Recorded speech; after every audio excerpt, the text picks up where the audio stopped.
welcome everybody, and it's an absolute pleasure to have you today with us.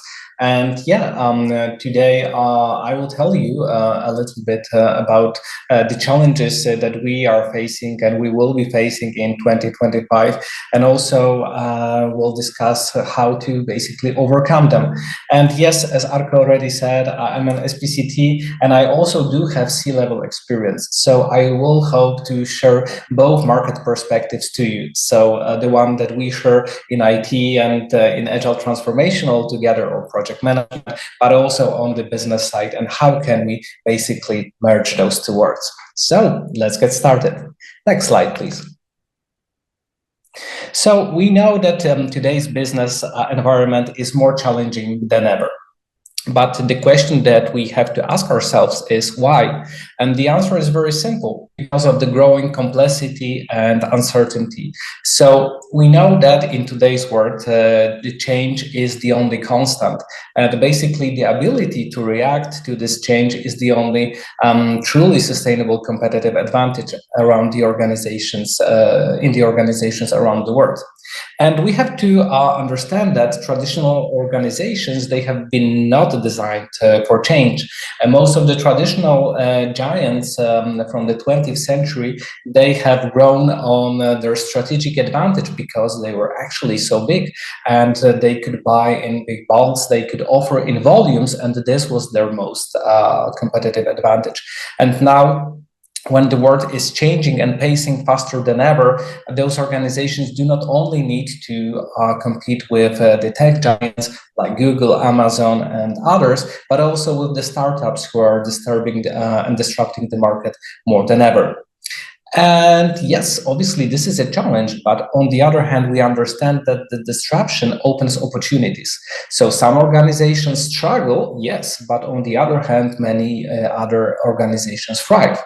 And just to give you a couple of examples, Amazon is already deploying every 11 seconds. So let's count how many deployments Amazon is going to make during the time of this webinar, where most traditional organizations in the world still deploy within weeks or months, sometimes even years. So the gap between us and the tech giants grows every day. What's fascinating is that a couple of days ago, I had a really great discussion with one of the team members who asked me to convince her manager that we should actually work in 2 weeks iterations rather than 4 weeks, which they wanted to work in. And the reason obviously behind this is that we want to work in faster integrated learning loops. So obviously the shorter the loop, the better, because the faster the learning. But guess what? In Tesla, they are already AI driven, and they are working in 3-hour iterations, where basically AI is all the time analyzing the data from other vehicles around the world, and basically makes those very fast decisions where the teams need to find out a solution, and what's even more important, deploy it into production in 3 hours. So if 2 weeks is too fast enough for some of you, then how about working in 3-hour iterations? And the last example that I can give you, in SpaceX, they can already design, 3D print, and integrate a new piece of hardware, a new component to the physical rocket within 48 hours. So something that takes months or sometimes even years in the traditional automotive companies now takes 48 hours. So I really like the quote that was quoted last year during the SAFe Summit. The future is already here. It has just not been evenly distributed yet. But trust me, it is here. And basically, Dean Liefingwell, he already predicted it. And as you can see, here we have his famous quote. Obviously, Dean is the author and of SAFe. And he understood already many years ago that if we want to thrive in the digital age, we need business agility. And because, as we already discussed, the organizations in the 20th century, they were built for a different environment. And we need new ways of working to actually thrive in this revolution that is amongst us.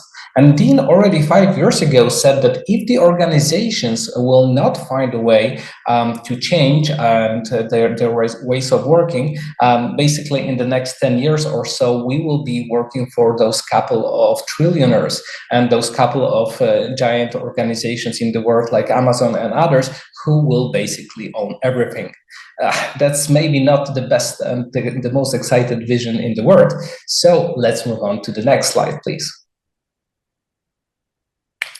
So don't worry, there is definitely hope. I don't want to sound too scary to you, and we have SAFe, and SAFe is still the most trusted framework for business agility in the world, and I can promise you, because I have been field testing and also deploying successful SAFe implementations around various organizations and industries around the world. So it has been tested in hundreds of successful deployments.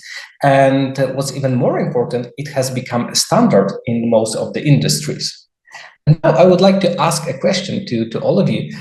Is it actually a good or bad thing that SAFe and Agile, which we will come to that in a second, became already a standard? I would say that this is risky. And the reason behind this is that SAFe and Agile are now currently in the pivotal moment. So we have to understand that the leaders around the world, they are struggling, as we discussed. They are not Tesla, they are not Amazon, they are not SpaceX. They are really struggling and fighting for their lives. And we also have to understand that something that becomes a standard, and it's a psychological factor. We as humans tend to value those things which become a standard less. And when we are in a situation when everything crumbles, we are basically trying to look and move to the new shiny things. So it's in our nature. When things go bad, we are looking for something new and we are looking for some miracles. So let's see how this may actually affect the market, not only SAFe market, but the whole Agile and job market associated to it as well. Next slide, please.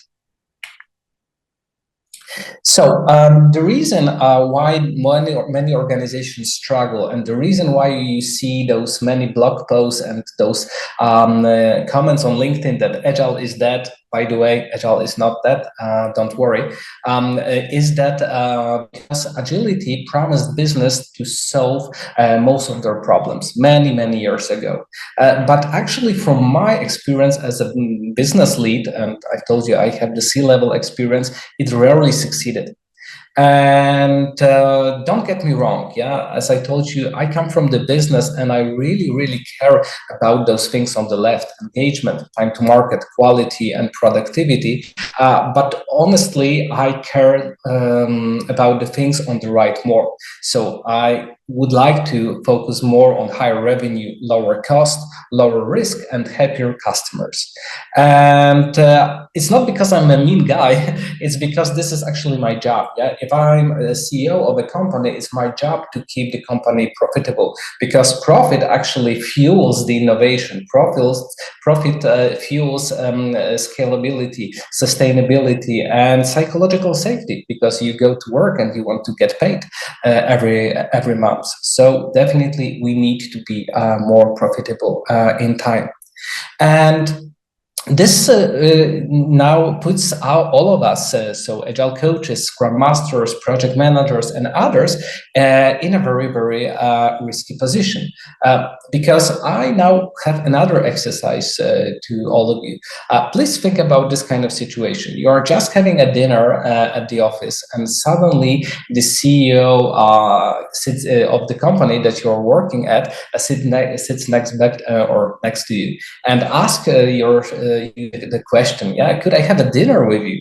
Yeah, you should. Obviously you say okay. And during the dinner, the CEO asks you the question, please tell me, as a Scrum Master, as an Agile coach, as a project manager, how your work directly corresponds to profitability in our organization.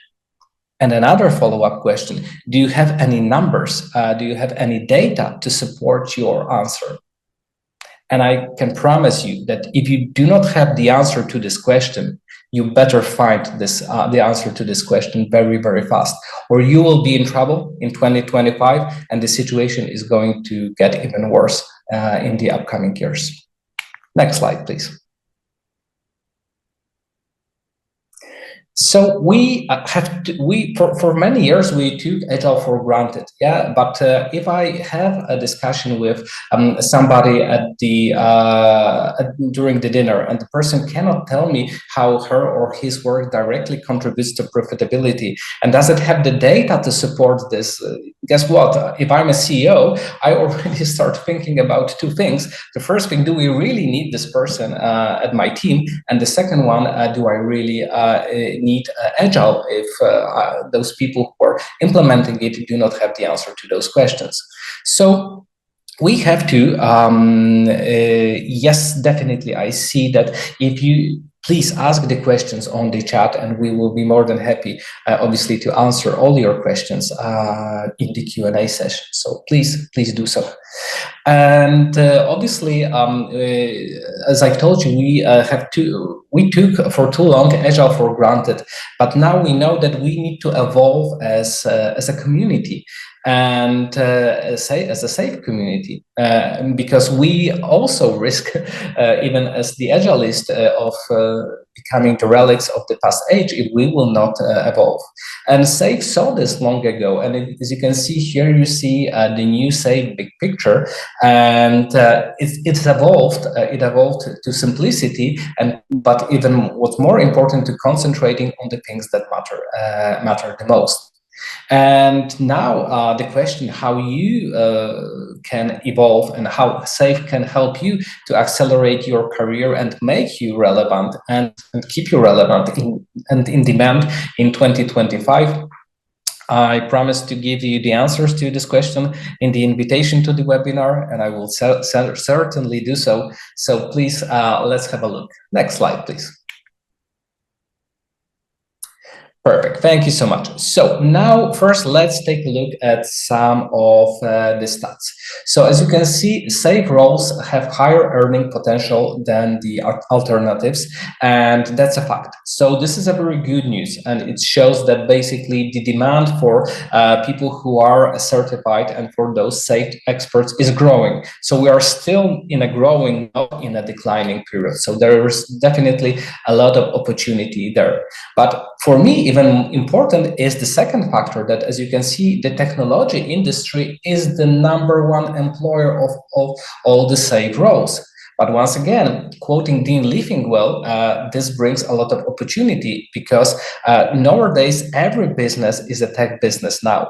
Yeah, so we have to understand that the traditional businesses, even if they have not mastered large-scale software delivery, they either will or they will become the relics of the past age.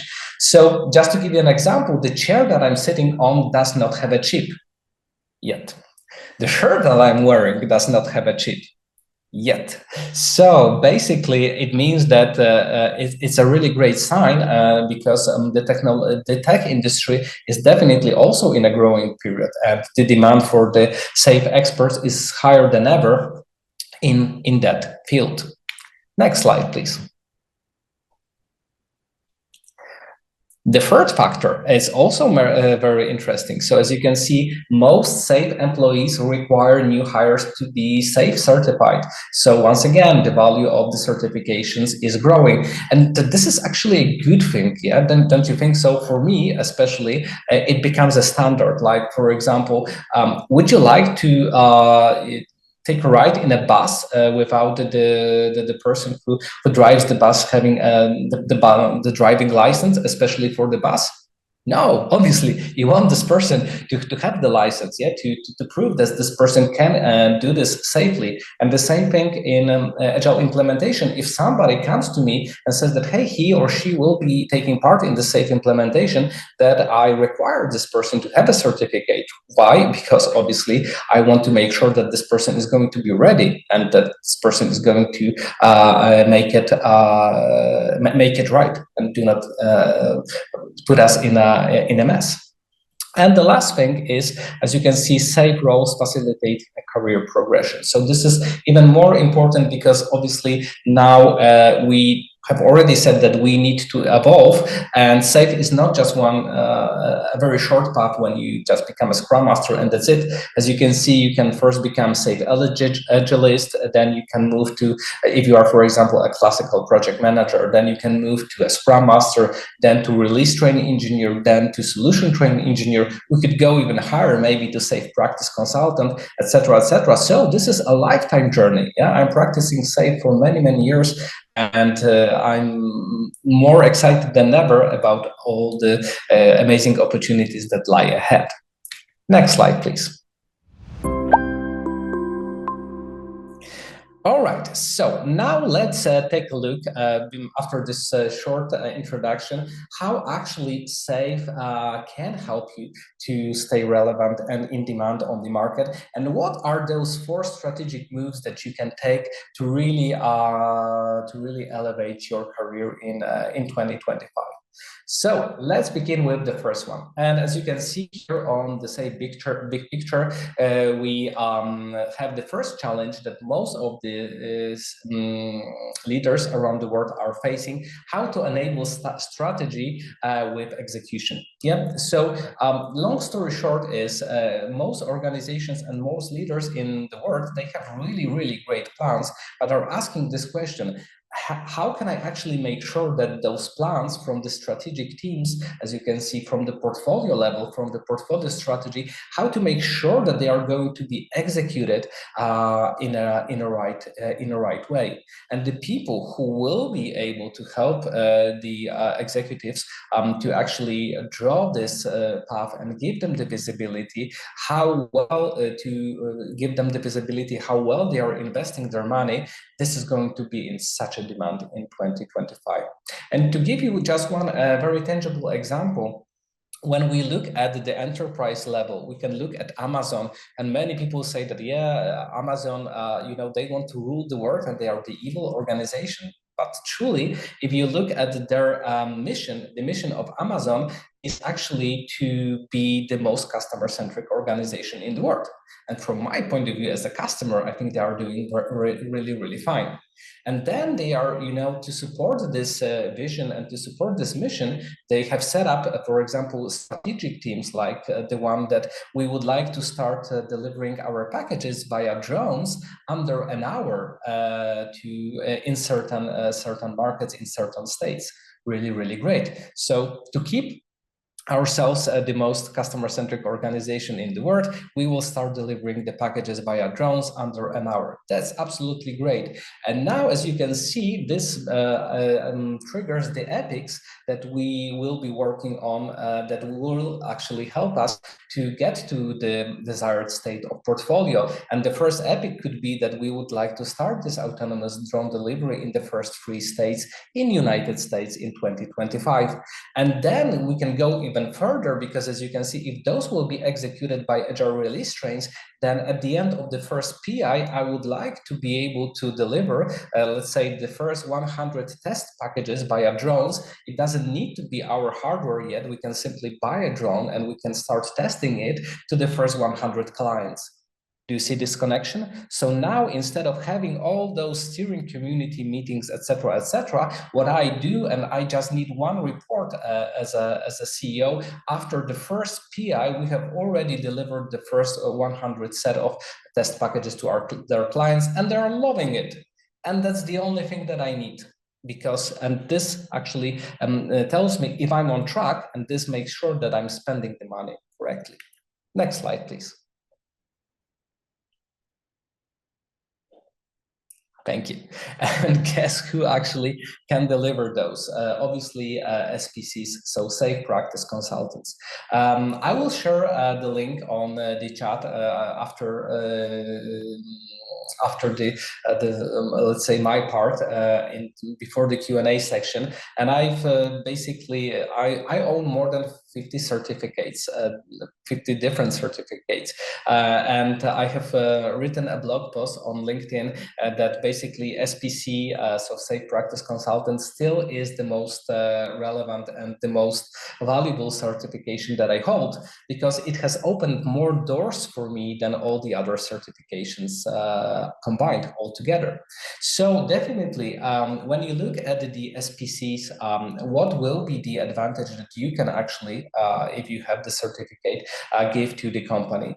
The first most important thing, leading the change. So basically, we all know that AI is automating so many things. So in the future, there will not be too much place for managers, but definitely there will be place for leaders. That's for sure. So those people who will be able to guide me, for example, as an executive, as a business leader, and become the trusted advisor, the trusted partner to help me, guide me through the SAFe implementation and lead the change together with me, this is going to be so valuable in 2025.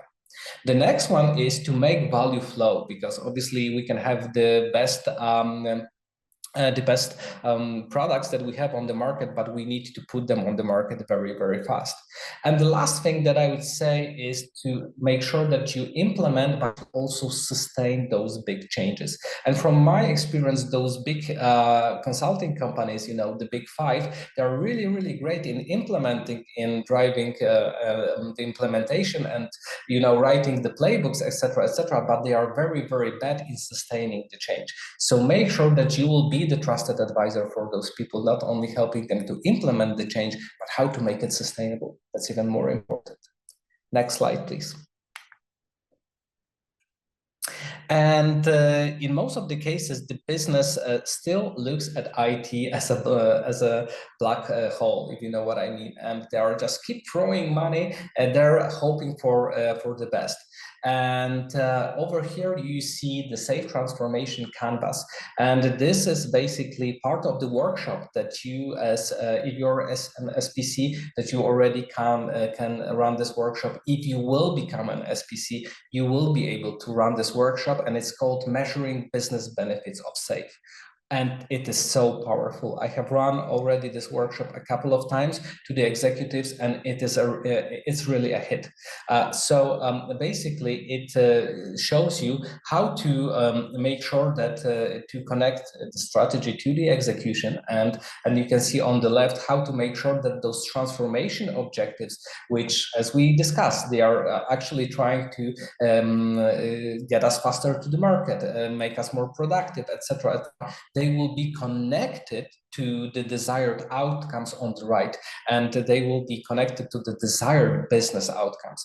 And I can promise you that those who will be able to run this workshop, and if you will be able to run this workshop successfully, then you will be so much in demand in 2025, because you are going to help me as an executive to make sure that I'm spending the money on the left correctly, to actually those investments are going to lead to the desired business outcomes on the right. So please remember this Measuring Business Benefits of SAFe workshop, super powerful one. And if you haven't yet looked at the toolkit, please do. Next slide, please. And now already very, very fast. So this is relevant to the Agile coaches, but obviously the SPCs are in most of the cases the Agile coaches around the world. And as you can see, the demand is super high over here. So 40% of the companies, they require SAFe experience, but look at the second stat, 90% require certification, with the SPC being the most valuable and relevant certification out there. So if you think about getting the certification, it's definitely an investment, but I promise you that it's going to pay you in no time, because as you can see, 90%, this is basically a standard. Without it, you cannot move to the next levels of transformation if you wish to. Next slide, please. And yes, definitely, as you can see, there is a path, and if you are interested in, there are many SPC trainings that I will also have the pleasure of running. So if you'd like to stick with me a little bit more, there will be definitely many chances during the work, during this year, and to work together. And as you can see, the industry, the consulting industry, which is very interesting, is so much in demand for the SPCs, but also the defense industry, which we know that we are unfortunately living in uncertain times, and governments around the world are going to invest more and more, especially in 2025, in defense. So there is definitely a lot of opportunities there. Next slide, please. Okay, so this was the first move, and it showed you how you can leverage either already your SPC certification or why you should definitely consider getting one in 2025. The next topic and the next strategic move, as you can see, is developing innovative customer-centric products. So we all know that now there is a huge hype regarding AI, but I'm challenging. Obviously, no, AI is super important. AI is the future, so there is no doubt about it. But I just would like to ask two questions to you, and I'm asking the same questions to the executives. So if the AI is going to make us 10 times more productive, effective, etc., who cares if we are going to deliver 10 times more products or services that nobody needs? So there is a really great quote by Eric Rice from Lean Startup saying that if we deliver something that doesn't satisfy our customers' needs, that nobody actually needs, then does it even matter if we have delivered this on time and on budget? Obviously not. So another really important thing that how you could help me as an executive is to help me actually to make sure that the products, the services that we're investing in, they meet our and satisfy our customers' needs. Because definitely the sense and the ability to sense and satisfy our customers' needs is the only truly sustainable advantage in today's fast-paced digital economy. Next slide, please. And yes, another super important role that is going to be so relevant in 2025 is the product management.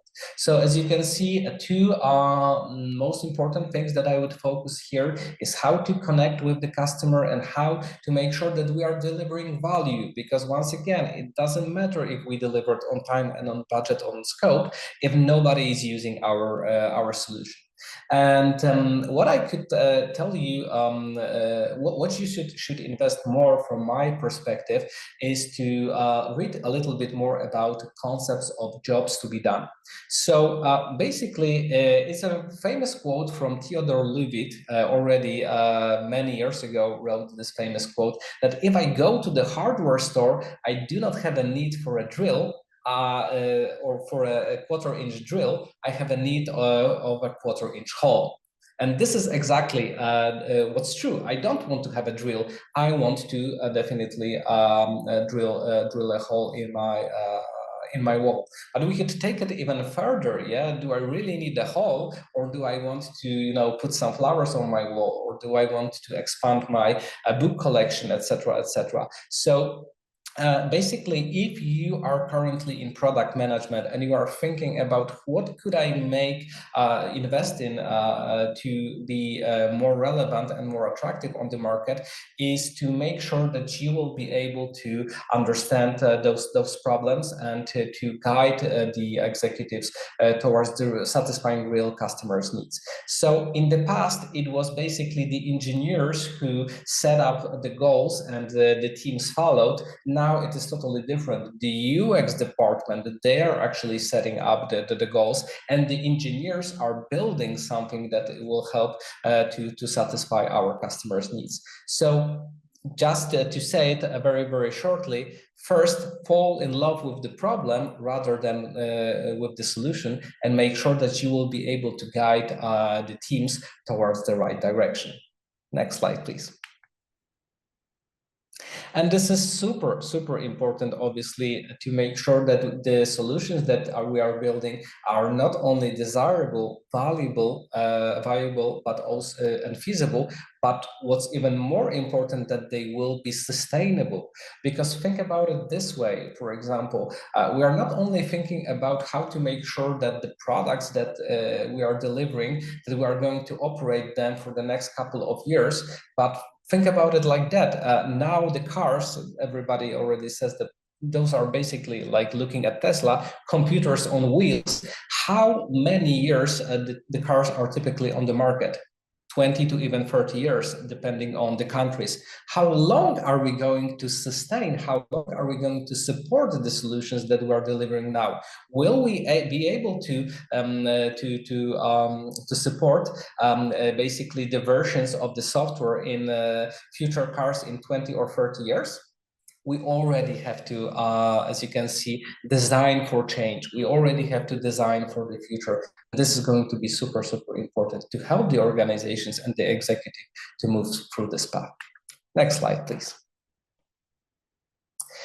And yes, as you can see, once again, if you would like to become a product manager in SAFe environment, then 90%, as you can see, of all the job postings, they require demonstrable SAFe experience, and 65% required certification. So definitely moving from projects to product, which we will be talking about a little bit in a second, is basically the path that most of the organizations in the world are taking. And next slide, please.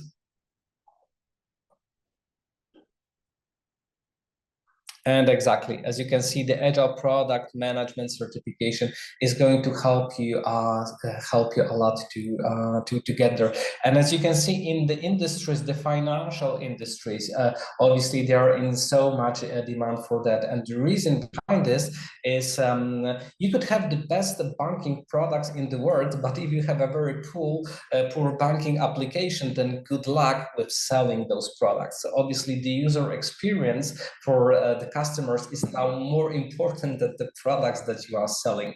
That's why the banking industry, the financial industry, they understand it very, very well. So you will be in demand, especially in those products. Next slide, please. And those industries, obviously. Thank you. Perfect. The next strategic move that you can make is basically, I'm sorry, I'm a PMP myself, and I have been doing projects for many years in my career, but actually project management, maybe it's not dying. Yeah, in some industries it's going to still be relevant, but most of the industries, just like Dr. Mick Kirsten teaches us, are moving from projects to products. Yeah?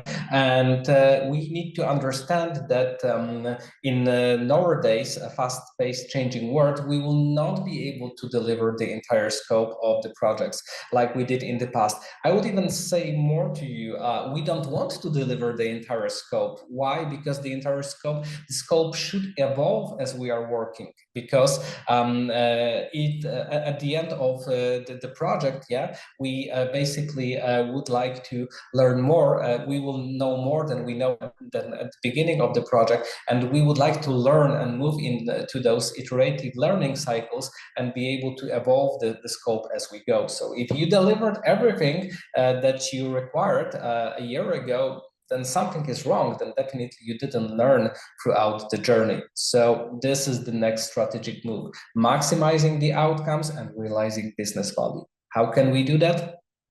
Please take a look at the next slide. So very, very fast. What is the problem with the classical project management? As you can see, they work best in stable, well-known and well-defined environments. Yeah, perfect. So if I was, for example, building a bridge, when I know what is the starting condition and what is precisely the end condition, I could definitely work in waterfall. Why? Because we've been working like that for hundreds of years. It's very well known and very well stable and very well defined. Perfect. Next slide, please. But the problem with this is, as you can see, the traditional waterfall approach means that it will take 18 to 24 months on average to deliver basically a new product, a solution, to put it into to the market. And now some of you who work in the banking sector, you might say, Oscar, 18 months is actually pretty fast. We have projects that take 3 years or so. And basically we know that it's not sustainable anymore. And the reason behind this is that 24 months is ancient history. And by the time when you actually made those build those requirements, as you can see at the very beginning, and you make those assumptions, after 24 months, everything has changed. The clients have changed, the needs have changed, the technology has changed. Yeah, and everything that that is in hype now is not going to be that exciting in 24 years. So basically, if the organizations will keep operate like that, they will be basically operating to their extinction. Next slide, please. So that's why we need the role of the product owner, not the project manager. And if you are thinking about how to evolve your career, if you are already a business analyst or if you are a project manager, please take the product owner certification. And the reason behind this is that we really need those. You will definitely help the organizations to connect with the customer and work in those fast iterating learning cycles, as I've already told you, and help to make the scope change actually became the competitive advantage for the customers. Next slide, please. And this is basically what are the project management, agile project management trade-offs. So as you can see, this is basically reversing this classical iron triangle. Yeah, so we delivered in time and in scope and in cost. Guess what? Nobody is using our solution, or the client is not satisfied. Are we successful? Definitely not. So in Agile, we are basically reversing this iron triangle. So what I do mean is I tell you that I will pay you for the 2 weeks of your team's time. Yeah. So basically the time is basically set, and I will pay you this and this amount of money. Why? Because if we have a stable Agile team, then we are basically I know how much I need to pay to you for those 2 weeks of time. So the costs are also set. But basically the scope is variable, and you as the product owner, you help to maximize the business value that is delivered in the spirit of time and under the budget. And this is a totally different game than the project management one. But if you are going to be able to play it, then I promise you that you are going to be in demand in 2025 and in the next years as well. Next slide, please. So yes, basically, this is what we want to do. We want to introduce the business agility value stream, where, as you can see, where we want to be able to deliver this minimal viable products in 2 to 6 months, rather than 18 to 24 like in the past. And if we will be able to do this, we will be able to get more feedback from our clients faster. We will be relevant because we will be there we will not be late to the party. But what's even more important, if we are going to deploy the solution faster, the return of investment of those solutions is going to be much higher. So this is what we are aiming for. Next slide, please. And yes, very shortly, once again, 40%, 42% of the all jobs postings require demonstrable SAFe experience, and also 63% that they require the SAFe certification. And I have not been even talking about the salaries, but look at the difference over here. So the average product owner and the average payment for a SAFe product owner is 22K more. So think about it, how much it costs to actually invest in the training and taking the certification, and how much profit it can actually generate in just 1 year. That's a lot. Next slide, please. And yes, as you can see, definitely the project owner and role is going to be super significant. It's going to replace the project managers. I'm sorry, if you're the project managers, now it is the time to actually switch to be relevant. And once again, the financial sector is where the most opportunities lie, and where the most demand is. Next slide, please. And the last strategic move is to accelerate the flow of value to the customer. So once again, we could have the best products in the world, but if I deliver something today, the value of and the hype for AI, as we discussed, is already here. If I'm going to deliver something in 3 years, unfortunately, the value of the features, the solutions that I'm thinking about now is going to be much, much lower. So we need to create a system. We need to create a flow-based system to be able to make sure that the value is going to fly through it as fast as possible and without any interruptions. And who can help us with doing that? Next slide, please. Definitely the Scrum Masters. And now you might say, Oscar, you are talking about flow. Scrum Masters, getting the value to the customers faster. Please tell me more about it. And this is exactly what I'm focusing on, the flow, because already more than 2 years ago, Chris James, the former CEO of Scaled Agile, said those famous words that the flow is the new Agile. And the reason behind this is obviously agility on team level is great, but if I have 10 super productive and efficient and cross-functional agile teams, but one of those teams in the middle, the 11th one, is not, then the whole flow is being disrupted and I cannot get to the market fast enough. So going back to the work of the Dr. Eliyahu Goldratt and looking back to those value streams to make sure that we definitely have to make sure to look on those bottlenecks in the systems and concentrate on those. So now it might be scary to some of you, and yes, in some of the companies that I've been working with, they are already shifting and they are moving from Scrum Masters and they're merging the role of the Scrum Masters with the project manager. And the reason behind this is, once again, although we as business value the things on the right, so facilitating PA plannings, supporting iteration executions, and thinking about the Scrum Masters as the facilitators, as we did in the past, sorry, it's not enough anymore. You should definitely help us to improve the flow. You should definitely help us to build high-performing agile teams, and you should help us to improve the art performance. So once again, the team treated as a system, and the system should evolve, and you should have the data to support how you are evolving, how your team is getting better and better. But the Agile release train which you are supporting is a system too. How well you are working with the release train engineer, how are you setting up this this flow over there. So once again, I'm sorry, I know that many Scrum Masters love those things on the right, working with the teams, facilitating the sessions, but we as business value the things on the left more, and you should definitely concentrate on those. Next slide, please. And you have it there. Everything is at your disposal. So you have those 8 flow accelerators that can help you get better and better as the Scrum Masters to make sure that the value flows through the system within your team and within your organization.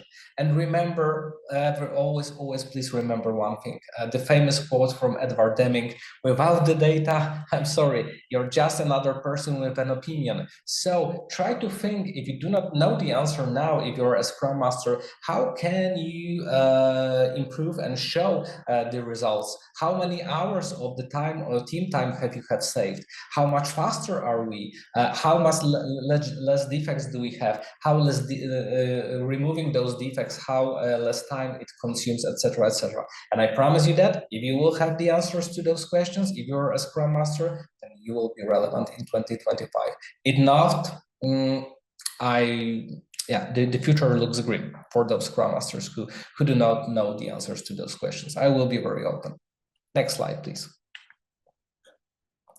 And once again, wow, obviously, SAFe experience. If you would like to become a Scrum Master and work in SAFe, it's pretty mandatory. And once again, as you can see, more than 60% of all the job postings require the SAFe certification. So it's basically a must now. Next slide, please.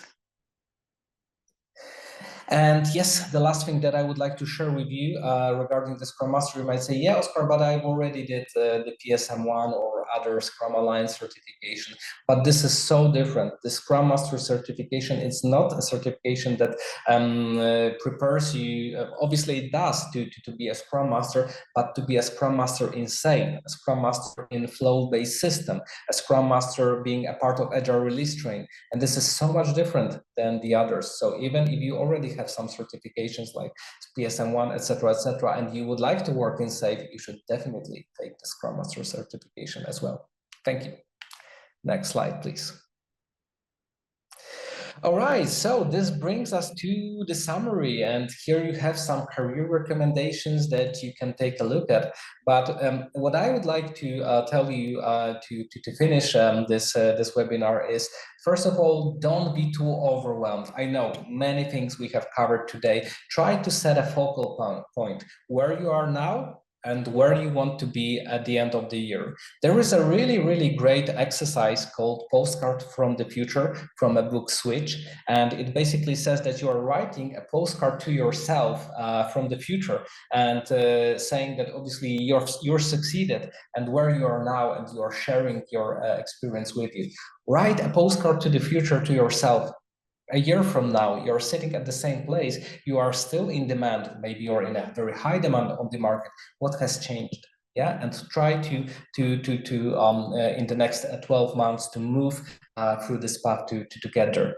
And definitely talk to the business to understand their needs. Yeah, they are our clients, so we definitely need to know to understand their needs and try to build the strategy how in the next 24 months are going to satisfy my client needs.